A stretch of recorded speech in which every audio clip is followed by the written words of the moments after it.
Voy a proceder a la presentación de Luis Pablo. Eh, Luis Pablo es licenciado en Geografía e Historia por la Universidad de Valencia, especialidad de Historia Medieval, licenciado en Antropología Social y Cultural por la Universidad Miguel Hernández de Elche, diploma de Estudios Avanzados, el DEA, en el área de Conocimiento de Historia Moderna por la Universidad de Valencia, otro DEA en Historia del Arte por la Universidad de Murcia y un máster en Mediación y Gestión del Patrimonio en Europa por la UNED. Es decir, tiene una gran formación académica, pero no se queda atrás en su experiencia profesional y también, ¿por qué no?, hablar de su formación a medida que ha ido trabajando. Desde 1998 es técnico inspector de Patrimonio Mueble de la Dirección General de Patrimonio de Cultura y Patrimonio de la Generalitat Valenciana, adscrito a la Dirección Territorial de Alicante. La Consejería de Educación, Investigación, Cultura y Deporte. De hecho, desde entonces ha tenido una gran implicación en el territorio, al igual que José Luis Jiménez, que le presentaba con ese calificativo de militante del territorio. Luis Pablo me consta que también es un militante del territorio, además que tiene una larga tradición en la defensa del patrimonio hidráulico valenciano. Recuerdo tus batallas de la Huerta de Campanar, Luis Pablo, hace años. Nos hacemos mayores. Sí me gustaría destacar que ha sido coordinador, es muy interesante esa faceta, coordinador por parte de la Generalitat Valenciana de expedientes de UNESCO, concretamente 4, los 4 con éxito. Por una parte, la candidatura del Palmeral de Elche, suscripción en la lista del Patrimonio Mundial en el año 2000. Un año más tarde, la candidatura de Misteri o Festa d'Elx, Misteri d'Elx, su proclamación como obra maestra del patrimonio oral y material de la humanidad, 2001. Candidatura conjunta, y ahí este tema me encanta, del Consejo de Hombres Buenos de la Huerta de Murcia y del Tribunal de las Aguas de Valencia, en la presentación precisamente de los tribunales grandes de la España mediterránea. Se logró su inclusión en la lista representativa del patrimonio cultural inmaterial de la humanidad. Y finalmente, propuesta de selección del proyecto pedagógico, eso fue en el año 2009, perdón. Finalmente, propuesta de selección del proyecto pedagógico del Centro de Cultura Tradicional, el que se conoce el Museo Escolar de Pusol de Elche, que es un referente, como proyecto que refleja del modo más adecuado los principios y los objetivos de la Convención para salvaguardia del patrimonio cultural inmaterial, también en el año 2009.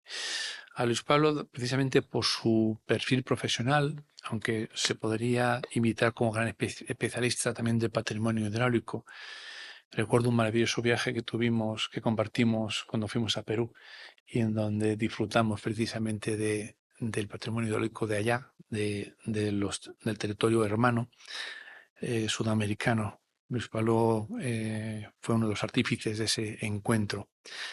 Lo que le hemos pedido, el coordinador y en este caso el codirector, me refiero a Joaquín Martín Cubas y en mi caso, pues que nos hable precisamente de la visión institucional. Insisto, podría plantearlo de otras dimensiones, pero creo que es interesante, precisamente creemos que es interesante que hable de la puesta en valor del patrimonio hidráulico desde la visión de la Generalitat. Luis Pablo, tienes media horita. Cuando lleves 25 minutos te sacaré tarjeta amarilla y a la media hora, pues, la roja, evidentemente. ¿Cómo me conoces? Sí, por eso. Sí, porque además sabes que como soy barroco, no voy a llegar directamente a lo que quieres, sino que voy a dar un pequeño preámbulo. ¿Eh? Sí, bueno, buenas tardes. Vamos, estoy encantado de estar en Aras, que es un lugar donde me encuentro la mar de cómodo y que me encanta su patrimonio cultural del agua y sus gentes. Y muchas gracias a la organización por invitarme, Jorge, Joaquín. Eh, Enhorabuena al Ayuntamiento de Aras de los Olmos y a la Universidad de Valencia por esta iniciativa de la universidad de verano, que me parece absolutamente necesaria, ¿no? Hay que salir del Capi Casal y construir entre todos la comunidad, ¿no? Hacer que se desarrollen también las localidades del interior, claro que sí, y que participen de la investigación de primera línea. Y en ese sentido, enhorabuena grande por ese fantástico proyecto de investigación que acabamos de ver. Enhorabuena a José Luis y a Juanjo porque es una, vamos, es un work in progress espectacular, ¿no? A ver a dónde llegamos, a ver si aparecen ciudades o no, pero desde luego lo que habéis logrado ya es espectacular. Bueno, por lo que a mí respecta, bueno, estoy aquí en representación de la Dirección General de Patrimonio Cultural Valenciano, pero bueno, no estoy en representación institucional en el sentido estricto, sino que estoy como técnico de patrimonio. Entonces lo que les voy a transmitir a continuación es esa visión que tengo de mi experiencia, porque bueno, el hecho de acumular años, pues algo bueno tiene que tener. Entonces, No siempre. sí, bueno, pero yo creo que en este caso sí, tú y yo sí. Es decir, hemos visto una evolución de la situación del patrimonio cultural del agua, de la absoluta marginación y desprecio en los años 90 a la situación actual. Entonces yo no puedo entrar directamente a hablar de cosas de leyes y tal, así un poco más duras, sin una pequeña reflexión previa y unas ideas previas. En primer lugar, es lo que les comentaba, ¿no? Bueno, que no. Lo que yo diga no es lo que dice la institución, ¿eh? No soy la institución, yo soy un técnico de la institución y les voy a transmitir mi visión como tal y bueno, en buena medida también mi pensamiento, ¿no?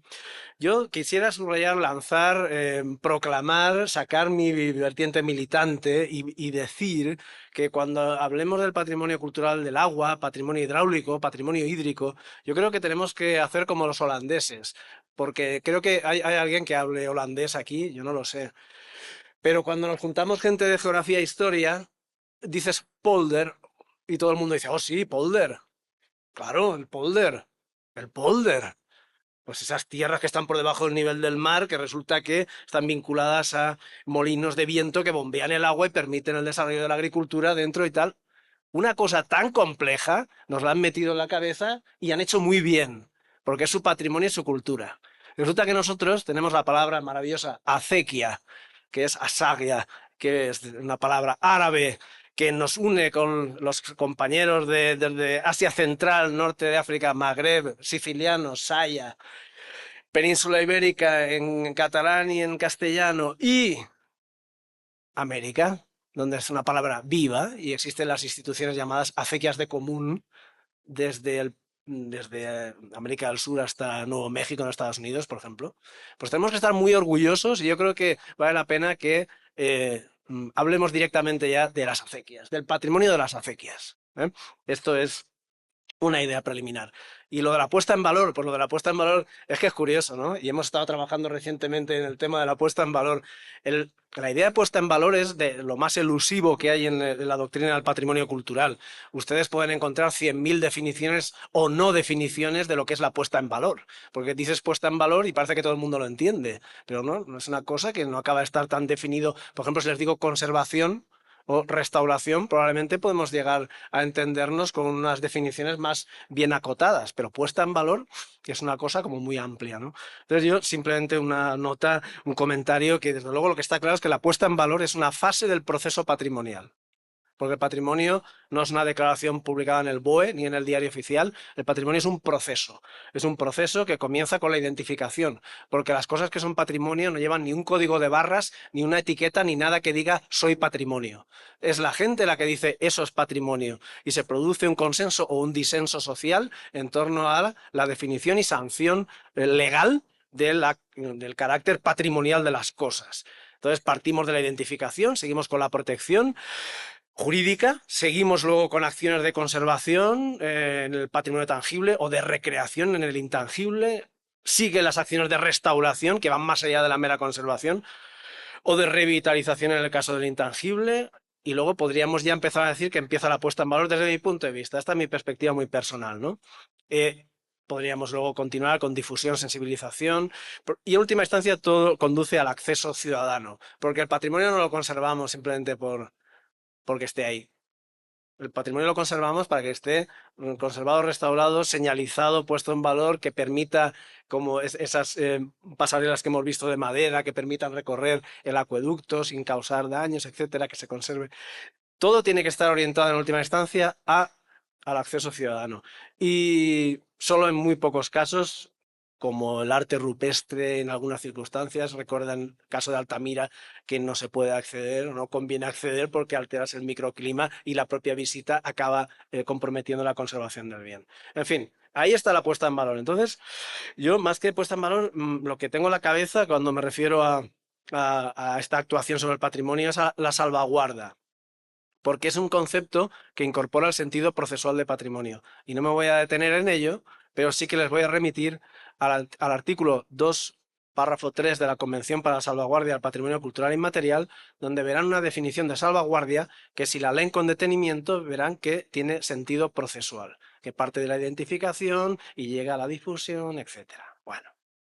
Por cierto, que he dicho proceso, pero es un proceso que se realimenta, ¿eh? Porque cuando la gente accede, se conciencia y entonces participan en el esfuerzo colectivo de identificación, de protección, etcétera. ¿Mm? Bien.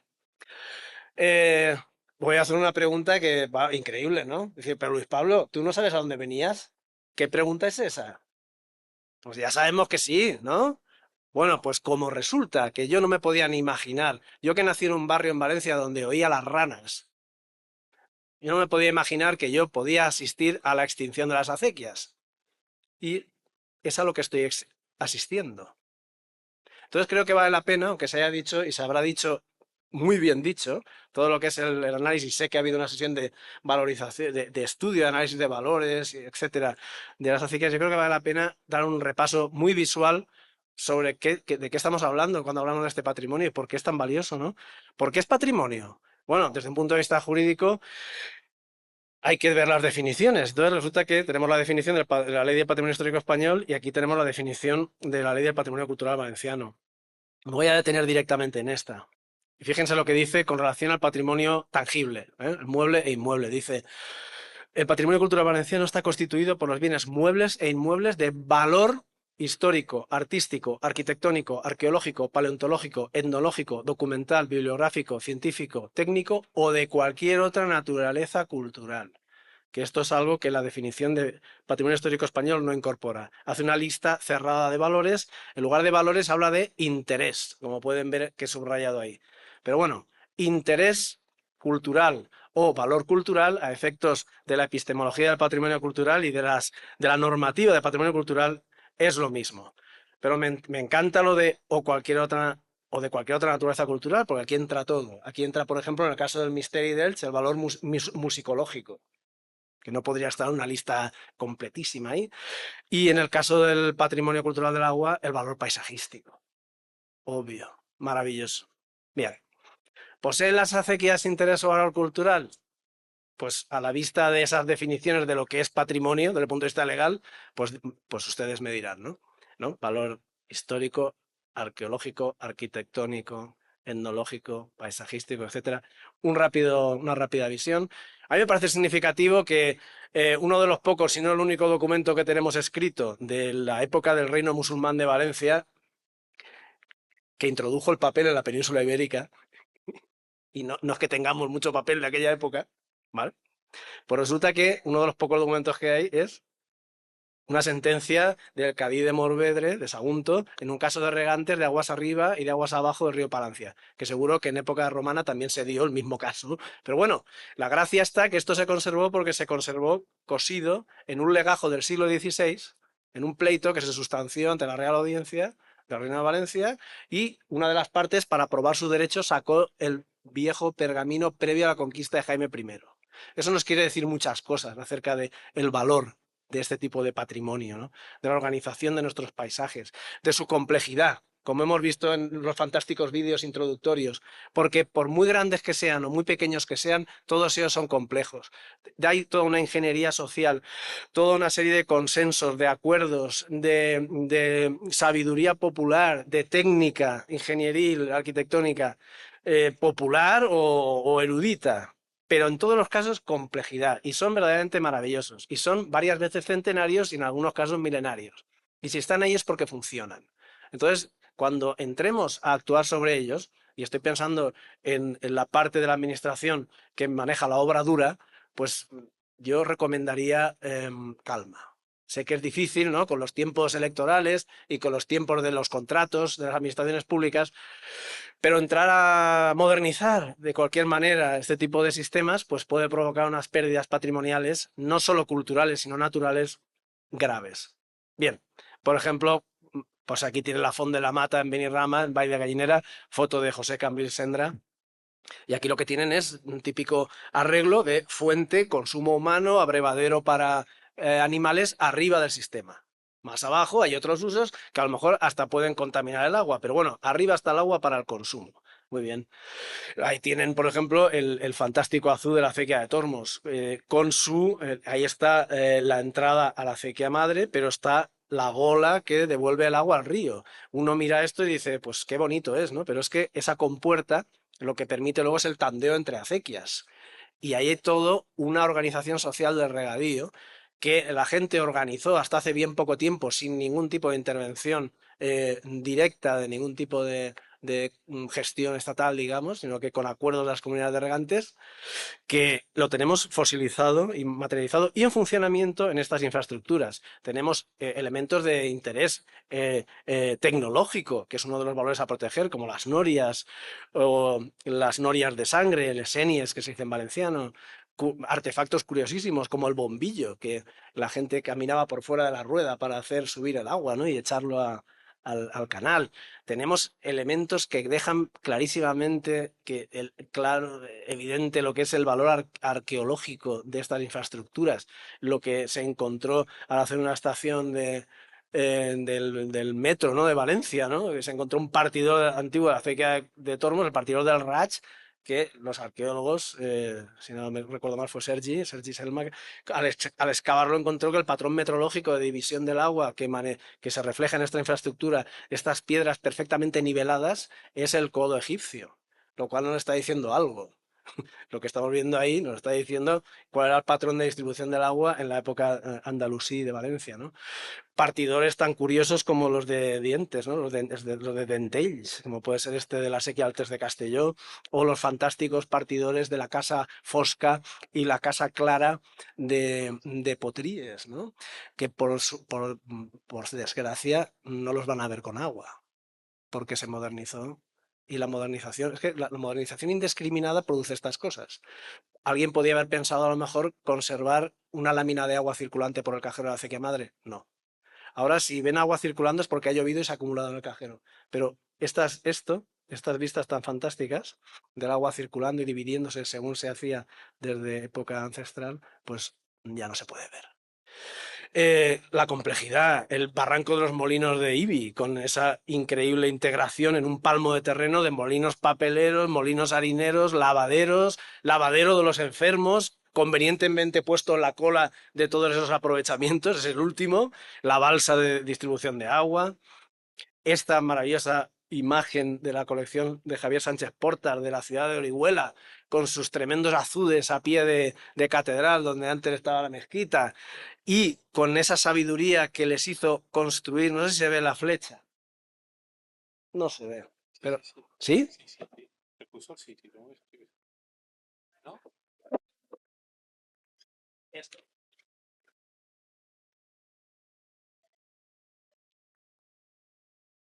Eso era el molino de Masquefa, un molino que lo ves y te transmite unas vibraciones medievales tremendas.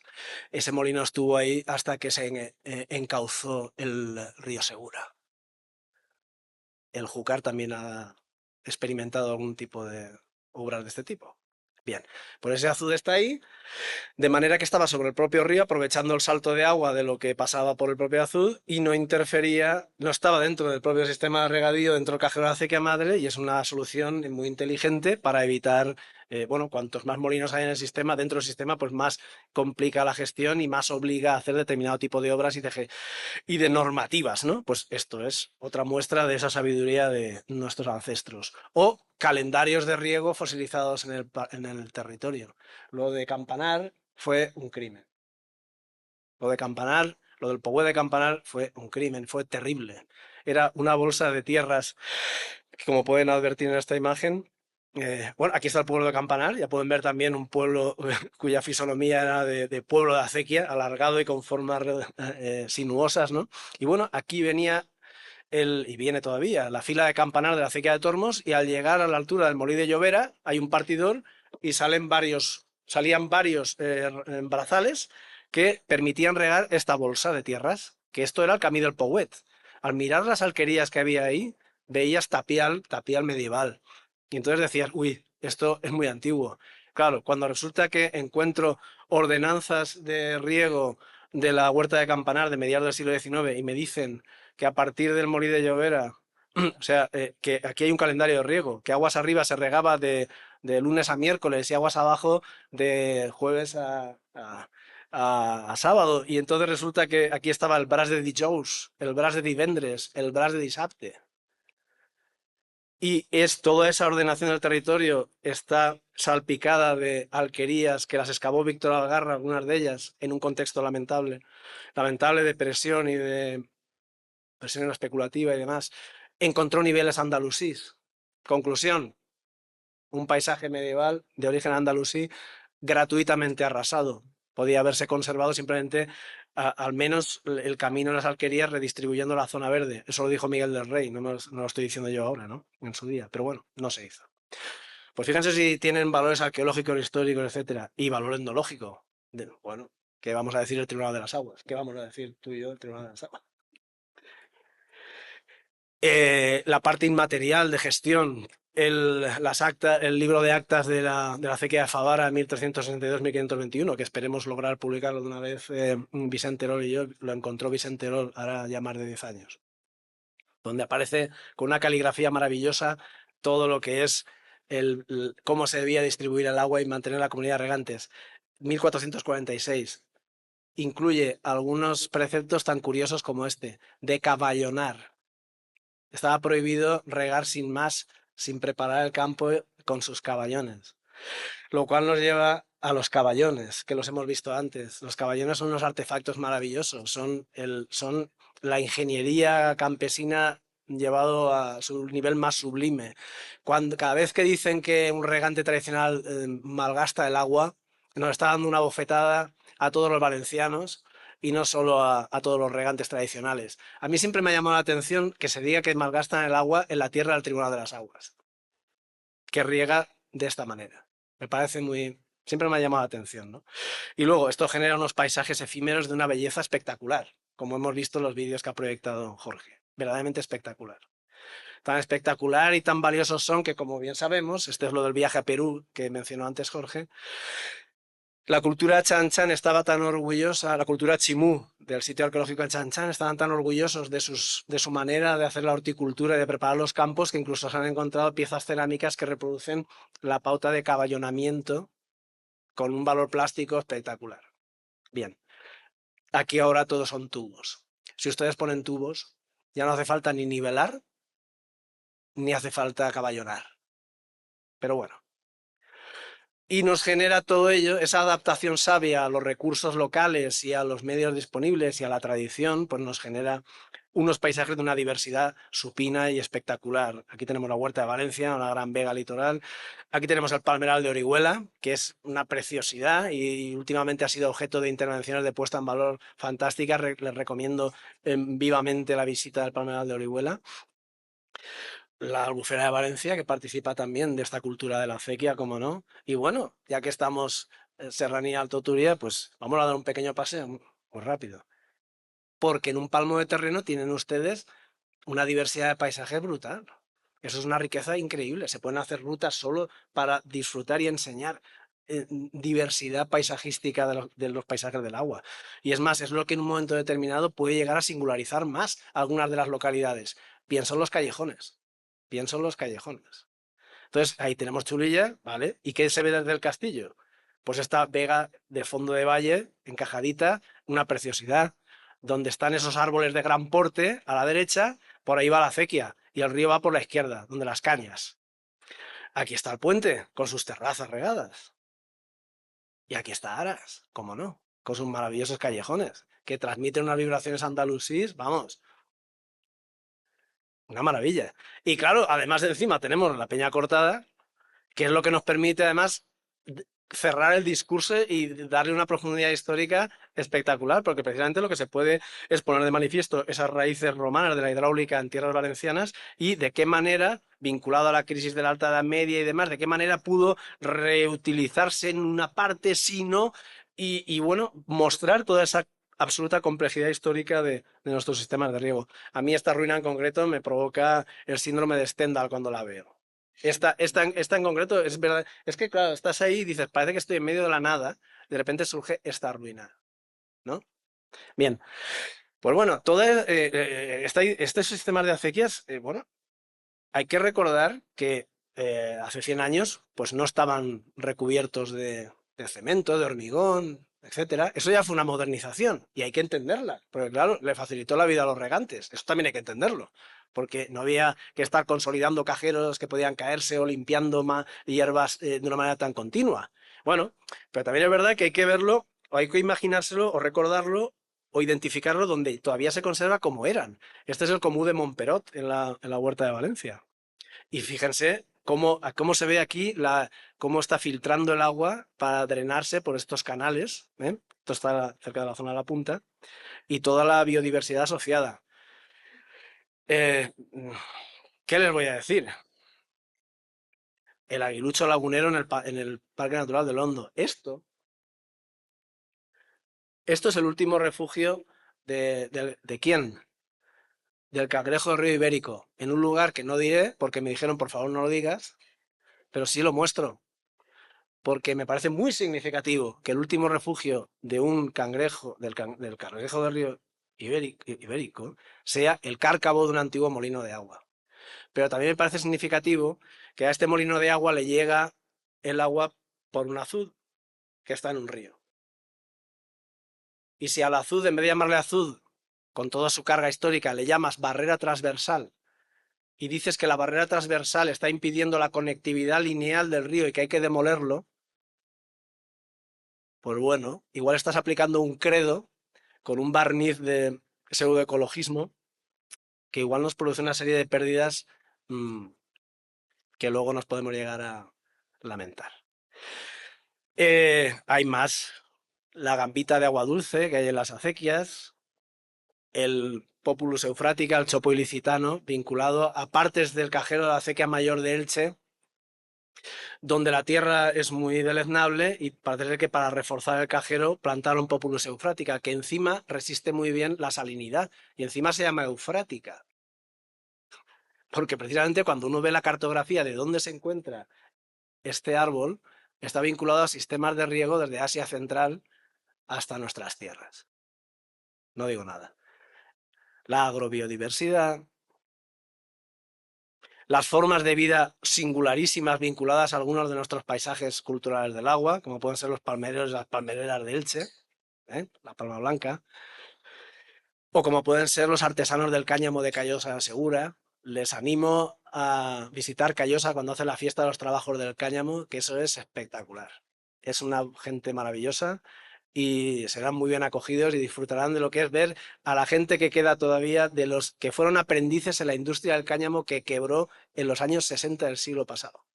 Y están ahí todavía haciendo sus demostraciones en su museo y allá donde les llaman.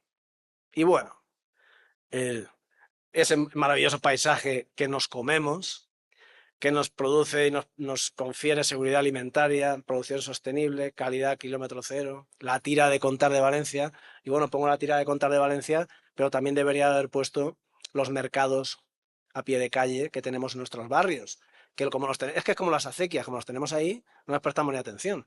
Pero fíjense la calidad de vida que tenemos. Nosotros todavía, bueno, no sé si con esta crisis igual ya no, pero todavía compramos por kilos la fruta. Cuando ustedes van por París, Londres y tal, primero hacen una reverencia al expositor de frutas y luego a lo mejor compran una pieza, ¿no? O la huelen, no lo sé, y pagan un dineral. Entonces nosotros resulta que podemos comprar por kilos, producción local absolutamente sostenible, de una calidad incomparable porque está en su punto de madurez como tiene que ser. Y la gastronomía, ¿qué les voy a decir? Pues, la paella, ¿no? El arte de unir y compartir, ¿no? Que tenemos declarado bien de interés cultural. Quiero decir, a modo de epítome, ¿no? De nuestra gastronomía vinculada a esos paisajes del agua y muchas más cosas, porque además nos dan calidad de vida a toda la ciudadanía. Esos paisajes son de escala humana. Por eso da miedo a veces al urbanita meterse en el coche y mejor que no se meta. ¿Eh? La huerta requiere para ser puesta en valor que alguien te introduzca. Y en ese sentido es muy interesante a nivel local, pues que haya sus pequeñas empresitas o las oficinas de turismo que introduzcan al visitante a la visita de las huertas. Porque muchas veces da miedo cuando llega el urbanita y se acerca y dice, uy, ¿yo cómo voy a meter por ahí? ¿Dónde voy a dar la vuelta? Pues lo mejor es dejar el coche fuera, que te presten una bicicleta o que la alquiles, ir con un grupo que te lo enseñen y que lo disfrutes. Y aquí tenemos deportistas, la Huerta de Campanar, y luego tenemos esto también, por el amor de Dios. Quiero decir, es que encima es fiesta, quiero decir, les festes del Arbret de Altea. Hacen 3 fiestas en verano. Y justo este es el más divertido, bajo mi punto de vista. Soy forastero, igual si me oyen ahora me van a decir de todo. Pero este me parece más divertido porque pasan justo por al lado de una ciga que todavía está descubierta. Y los festeros acaban dentro. Y es verdaderamente espectacular de ver cómo disfruta la gente del agua. Y nada, acabo, fíjate, voy a acabar a medio de lo rollo de lo que me había preparado. Porque si no, esos 5 minutos no, o sea que la parte institucional quedará para otra vez si tienen a bien invitarme, que se ha quedado ahí. Pero sí que quiero acabar con un par de notas más. Sí, no, sí, sí, de entrada quiero acabar esta parte, y esta parte tiene, porque hemos estado viendo estos valores a una escala local, ¿eh? A una escala local e incluso de observación directa. Un resto arqueológico, un animalito, ¿no? Un ciclista, una paella. Pero es que el efecto que nos puede estar provocando la pérdida de estos sistemas tradicionales de riego llega a tener un efecto sistémico que se nos escapa. A mí, desde luego, se me escapa. Por ejemplo, ha habido publicaciones que han vinculado la falta de recarga de acuíferos con el agravamiento de los efectos del terremoto de Lorca. En Lorca había regadío tradicional, con poca agua, pero había regadío tradicional y, bueno, supongo que el freático más o menos se mantendría estable. Ese regadío tradicional se ha ido perdiendo. Creo que ha habido modernizaciones y desde luego hay mucho bombeo de aguas. Entonces el freático ha bajado. ¿Qué pasa si baja el freático? Pues la tierra pierde plasticidad, aquello se vuelve, en fin. Hay ciudades, bueno, en Murcia la catedral tuvo problemas de estabilidad, en Orihuela los monumentos están teniendo problemas de estabilidad, no sabemos si es porque hay cada vez más sellado del suelo, no lo sé, pero bueno, algo hay ahí que debería hacernos reflexionar también.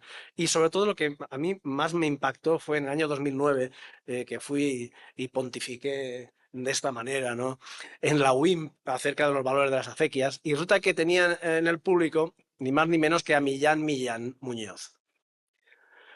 Y Millán me dijo, me ha gustado mucho, dice, si te quedas, dice, creo que te va a gustar lo que voy a decir. Y lo que dijo se me quedó tan grabado que, bueno, me siento obligado a transmitirlo porque creo que esta es la mejor expresión de cuáles son esos valores sistémicos globales de mantener el viejo regadío tradicional por inundación. Miren, partamos de un hecho. El regadío tradicional por inundación reproduce el ciclo del agua. Reproduce el ciclo del agua. Lo único que hace es sacarla de los cauces o drenar los acuíferos y llevarla por una cota que permite inundar más tierra. Entonces, percola en un ámbito más extenso probablemente. Bien, en Estados Unidos están estudiando cómo el mantenimiento de las acequias por inundación incluso es positivo desde el punto de vista de que permite que haya un flujo más constante de agua por el río. En concreto, los estudios que se están llevando a cabo por la Universidad de Nuevo México en el Río Grande.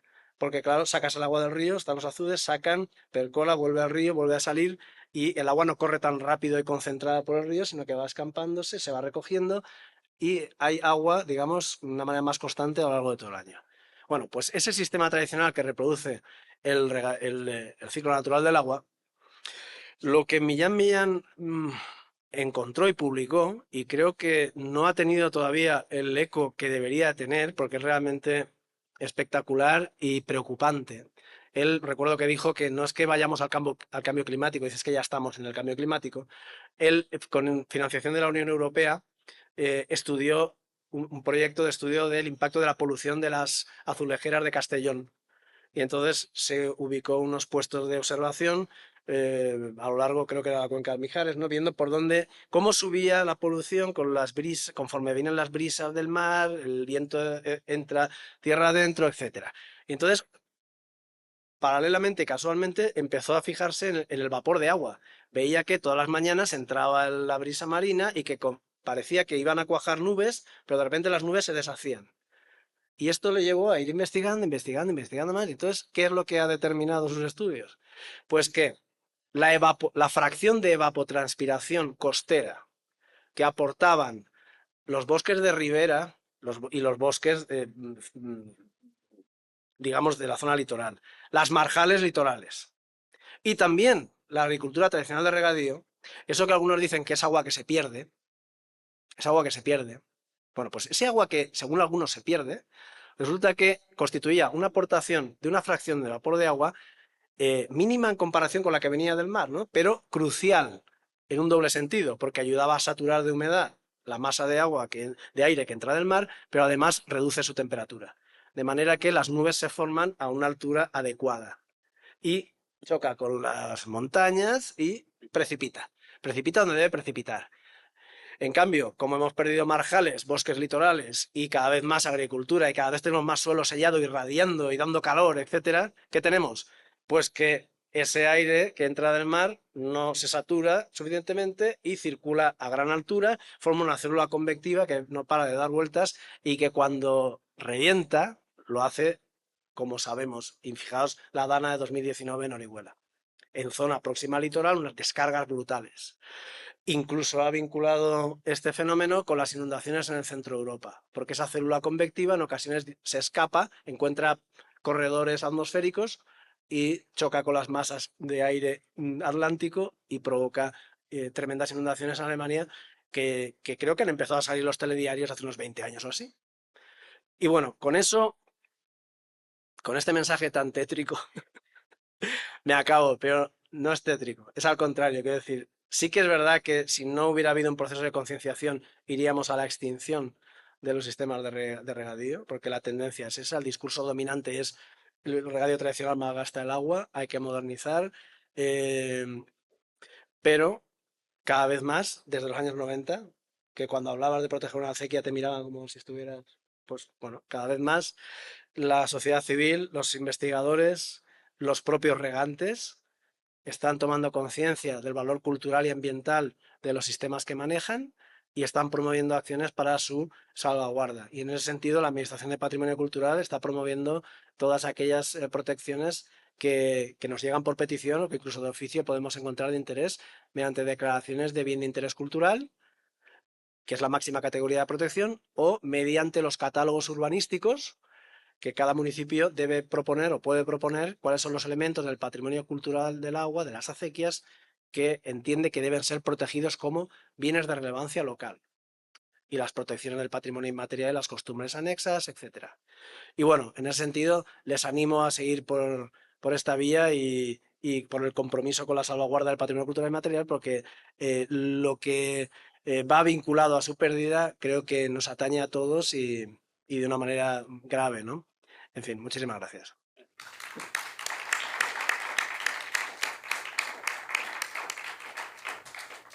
Muchas gracias, Luis Pablo. Si les parece, alguna pregunta de los asistentes, tienes que haber estado esta mañana, ¿eh? Porque ha habido un tema muy interesante precisamente de posturas más o menos radicales. Entonces, yo abogaba por precisamente un punto de encuentro en lo de la desaparición de los azudes. Yo optaba por una parte más, tú ya me conoces, ¿no? Que tiendo más al consenso. ¿Eh? Claro, Me sigues, ¿no? claro. Vale, lo dejamos ahí. Bueno, yo aprovecharía para decir dos cosas. Lástima no haber estado, aunque no sé cómo habría acabado yo Bien, en esa mesa redonda. hemos quedado bien. Hemos quedado bien. No, pero dos cosas. Una, claro que hay que modernizar, porque esto es un patrimonio vivo y evolutivo. Y las culturas evolucionan y progresan, etcétera. Quiero decir, claro que se puede mejorar y se pueden introducir mejoras. Pero no es lo mismo un cambio tecnológico de tal escala y de tal magnitud que comporta la pérdida absoluta de la manera tradicional de manejar el agua por gravedad y con un esfuerzo colectivo de la comunidad de regantes. No es lo mismo eso que, por ejemplo, pues como están haciendo los regantes de la huerta y de todas las huertas, sustituir la vieja pizarra que ponían los partidores con las tandas por grupos de WhatsApp. Claro, o controlar a distancia las compuertas estas que hemos visto antes mediante programas y aplicaciones y demás. Pues claro que se puede mejorar, porque además si no tenemos presente los intereses de los agricultores en primer lugar y su comodidad, o sea, tampoco va a conducir a nada el esfuerzo de salvaguarda. O sea, eso es lo que tenemos que tener presente en número uno. Y luego, por otro lado, pues, pues no sé.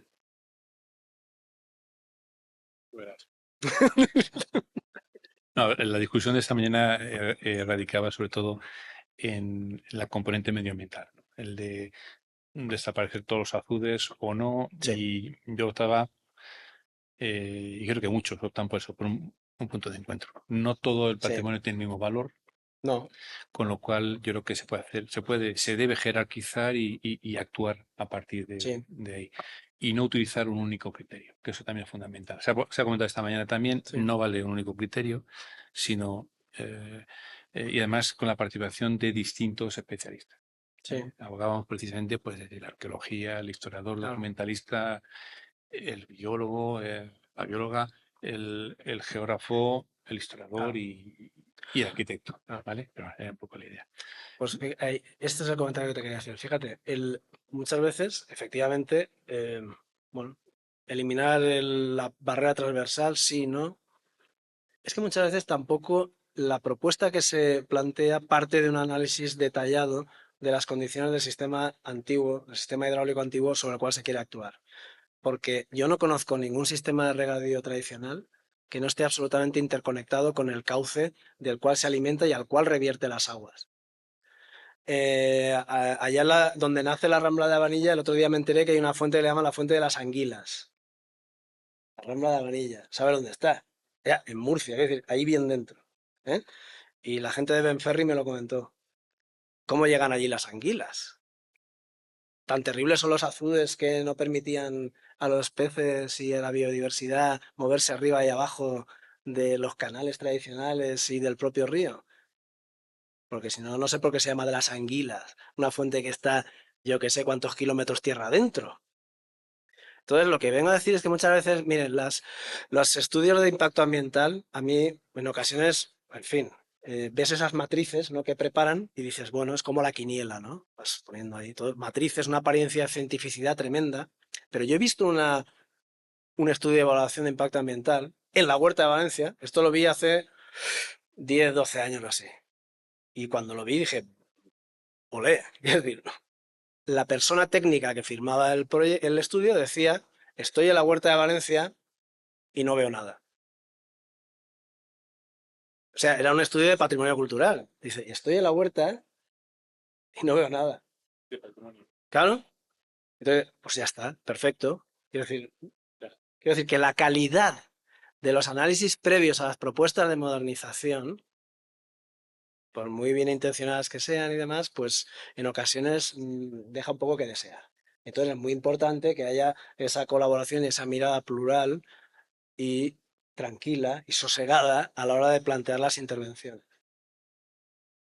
Y comparto efectivamente que hay que analizar con tranquilidad y tratar de encontrar soluciones que hagan compatible la preservación del antiguo con la modernización. Sí. ¿Alguna pregunta? O pasamos al siguiente ponente y último de esta jornada. Pues nada, Luis Pablo, muchísimas gracias por estar aquí, porque ha venido directamente de Alicante y es de agradecer su participación y su pasión, ¿eh? Creo que ha quedado manifiesta su intervención apasionada. Muchas gracias.